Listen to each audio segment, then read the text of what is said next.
Hello friends, मैं प्रमोद सिंह आप सभी का स्वागत करता हूं अपने यूट्यूब चैनल EGS स्टडी में। दोस्तों, इससे पहले के CNT वीडियो में मैंने आपको बताया अध्याय 9 और अध्याय 9 के क के बारे में। आज उससे आगे का अध्याय 10 के बारे में पढ़ेंगे। तो चलिए शुरू करते हैं अध्याय 10 को। तो अध्याय 10 जो है उसमें कोडकर से संबंधित प्रावधानों का उल्लेख किया गया है। जैसा कि मैंने आप लोगों को पहले भी बताया था शुरू के वीडियो में, जिसमें आर्टिकल 3 धारा 3 में विभिन्न जो टर्म है उनकी परिभाषाओं का जो उल्लेख किया गया है, उसमें मैंने आपको कोडकर के बारे में बताया था। तो कोडकर का क्या प्रावधान है, उससे संबंधित ज़मीन पर किस प्रकार के लगान या किस प्रकार से रैयत या काश्तकार को किस प्रकार से कोडकर ज़मीन को दिया जाता है या उस पर किस प्रकार का प्रावधान लागू होता है, ये सारी चीज़ों को हम लोग जानेंगे इस वीडियो में।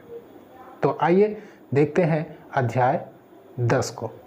तो अध्याय 10 में देखिए लिखा हुआ भूस्वामी एवं काश्तकार के लिए उपबंध है, स्पेशली कोडकर के संबंध में। ठीक है, तो इस अध्याय का जो विस्तार है वो धारा 64 से लेकर धारा 75 तक है। ठीक है, यहाँ आपको मैं बता दूं कि अन्य सारी धाराओं को आप यदि भूल भी जाएं तो कोई बात नहीं, धारा 71 को ध्यान से देखेंगे और ध्यान से समझेंगे, क्योंकि सबसे महत्वपूर्ण इस अध्याय में यदि कोई धारा है तो धारा 71 का क, 71 का ख और 71 है। ठीक है, तो वहाँ आप ज़रूर ध्यान से समझेंगे, क्योंकि वहाँ से प्रश्न पूछने की संभावना 90% है। यानी कि सबसे ज़्यादा संभावना यदि अभी तक पढ़े हैं तो सबसे ज़्यादा संभावना कहाँ है? डिफिनीशन में, उसके बाद धारा 46 में, उसके बाद धारा 71 में और धारा 21 में। ठीक है, तो इसमें ध्यान रखेंगे। तो आइए देखते हैं क्या लिखा हुआ है इस अध्याय में। सबसे पहले धारा 64 में देखते हैं क्या है। उपायुक्त के आदेश से भूमि को कोडकर में परिवर्तन। यानी उपायुक्त यदि आदेश देता है तो किसी भी भूमि को, किसी भी भूमि, प्रतिभूमि, कोई भी नहीं, प्रतिभूमि या टाण को कोडकर के रूप में परिवर्तित किया जा सकता है। ठीक है, कोडकर का कहने का मतलब है कि उसको कोड करके धान के खेत के लायक बनाया जाना। ठीक है, अब यहाँ एक चीज़ को आप समझ लीजिए, कोडकर का जो ज़मीन है, यदि कोई रैयत या काश्तकार जो है कोडकर ज़मीन में परिवर्तित करता है तो उसको शुरू का 4 साल में कोई किसी प्रकार का कोई लगान नहीं देना होता है। 4 साल के बाद उसको उस ज़मीन पर लगान तय किया जाता है, लेकिन यह जो लगान है वह अन्य जो लगान होते हैं भूमि पर, उस लगान से आधे से भी कम होता है। आगे देखेंगे कि कितना तय किया जाता है, इसका भी उल्लेख हम देखेंगे। तो देखिए यहाँ लिखा हुआ कि उपायुक्त के आदेश से भूमि को कोडकर में परिवर्तन किया जा सकता है। ठीक है, अब देखते हैं धारा 67 में क्या लिखता है। धारा 67 में ये कहता है कि कोडकर में अधिभोग का अधिकार यदि कोडकर जमीन को परिवर्तित कर दिया गया। ठीक है, जमीन को कोडकर में परिवर्तित कर दिया गया और कोडकर में परिवर्तन करने के बाद भी यदि उसमें 12 सालों तक उसमें किसी प्रकार का कोई खेती नहीं किया गया है, तो फिर भी इस धारा के अनुसार से उस व्यक्ति का, उस परिवार का उसमें अधिभोगाधिकार बना रहेगा, ये धारा कहता है। ठीक है, 67 के क में कहता है। ठीक है, 67 में अधिभोगाधिकार के बारे में कहता है और 67 का क कहता है कि कोडकर में परिवर्तित भूमि के लगान का निर्धारण। तो कोडकर के भूमि का लगान किस प्रकार से होगा, ये कहता है 67 का क। इसमें कई साफ साफ लिखा हुआ है कि जिस जमीन का कोडकर में परिवर्तन किया गया है, उस जमीन पर उस वर्ष, जिस वर्ष इसको परिवर्तित किया गया है, उस कृषि वर्ष के प्रथम जो कृषि की गई है उसके कटाई के बाद, ठीक है, उसके कटाई के बाद उस वहाँ से काउंट किया जाएगा 4 साल, ठीक है। वहाँ से 4 साल तक के अंदर उस ज़मीन पर किसी प्रकार का कोई लगान देय नहीं होगा, अर्थात वह फ्री होगा।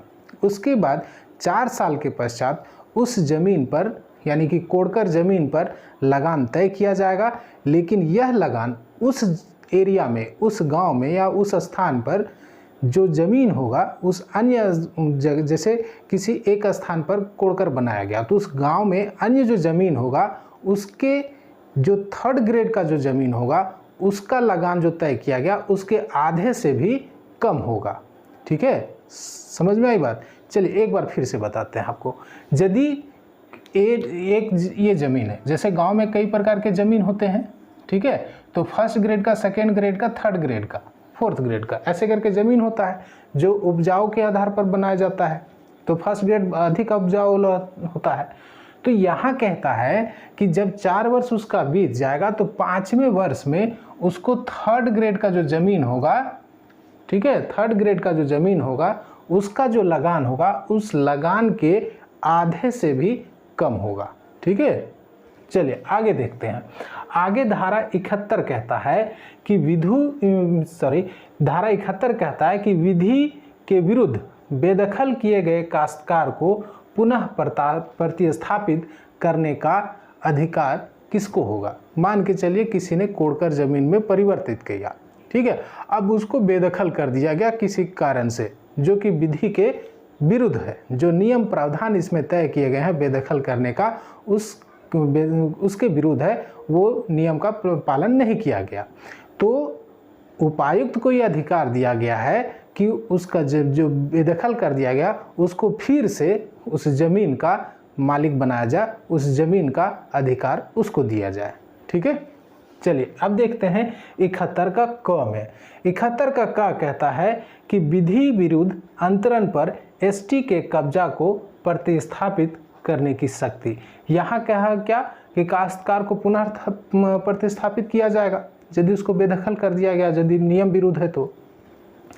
अब कहता है धारा 46 को ध्यान में यदि आप रखिए तो धारा 46 में एसटी का एक दिया हुआ था, प्रावधान दिया था कि यदि एसटी का ज़मीन को कोई अन्य खरीदारी कर लेता है जो कि एसटी नहीं है तो वो नियम विरुद्ध अंतरण कहलाएगा, नियम विरुद्ध हस्तांतरण कहलाएगा, और जिसमें पैरवीकार स्वयं उपायुक्त हो जाएगा।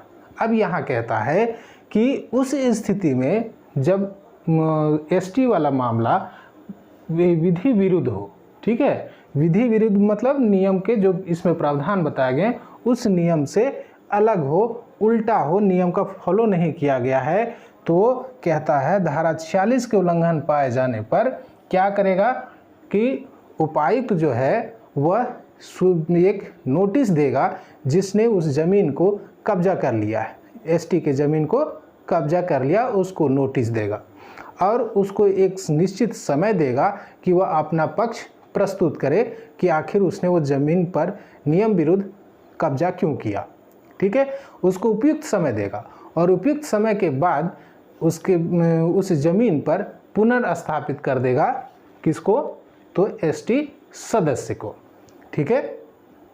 यहाँ तक बात आई समझ में। अब आगे कहता है कि यदि पुनर्स्थापित जिस एसटी को किया गया है, आगे का नेक्स्ट दूसरा जो है वो दूसरा कहता है कि यदि जिस एसटी के ज़मीन को दूसरे अदर जो एसटी नहीं है, दूसरा कास्ट का आदमी उसको खरीद लिया है, ठीक है, और उपायुक्त जो है उसको नियम विरुद्ध घोषित कर दिया, लेकिन परेशानी यहाँ ये है कि जिसने बेचा उसका कोई वारिस नहीं है, ठीक है, तो यहाँ तो प्रतिस्थापित होने में परेशानी होगी।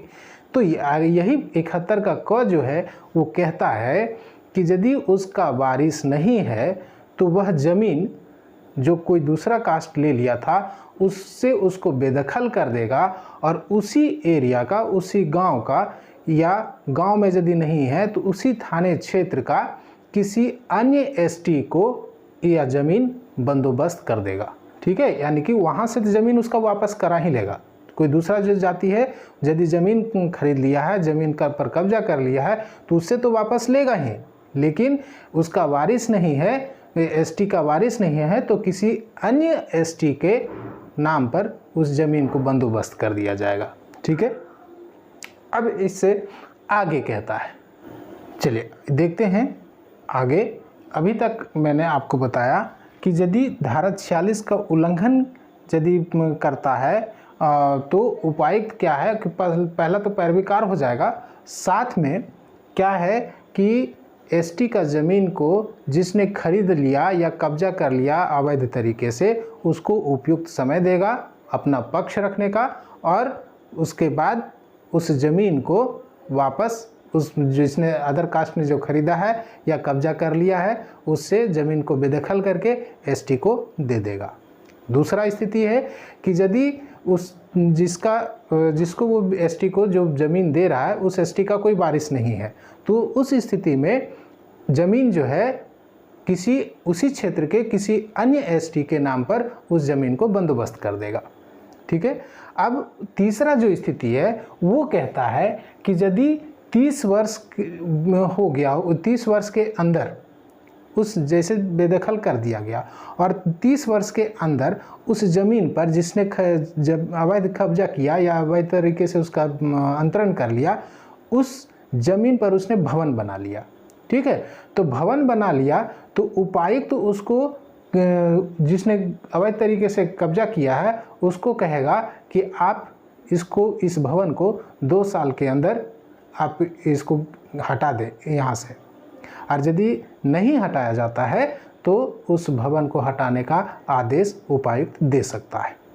ठीक है, आगे कहता है, इससे आगे चौथे स्टेज में कहता है कि यदि उपायुक्त को यह पता चल जाए या जांच करने के बाद उसको ये एहसास हो जाए कि इस ज़मीन पर जो भवन बनाया गया है वो बिहार अनुसूचित क्षेत्र विनियम 1969 के पूर्व यदि उसमें जमीन बिल्डिंग बनाया गया या भवन बनाया गया है, तो यह आदेश देगा जिसने खरीदा है उसको या जिसने अवैध तरीके से कब्जा किया उसको, यह आदेश देगा कि आप उसी क्षेत्र में उस समतुल्य ज़मीन उसको उस एसटी को उपलब्ध कराइए।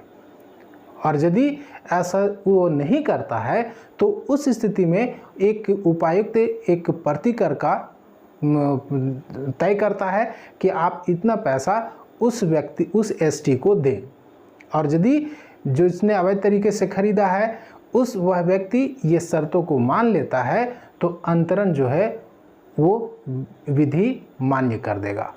कौन? उपायुक्त। ठीक है, ये आपका हो गया 71 का क।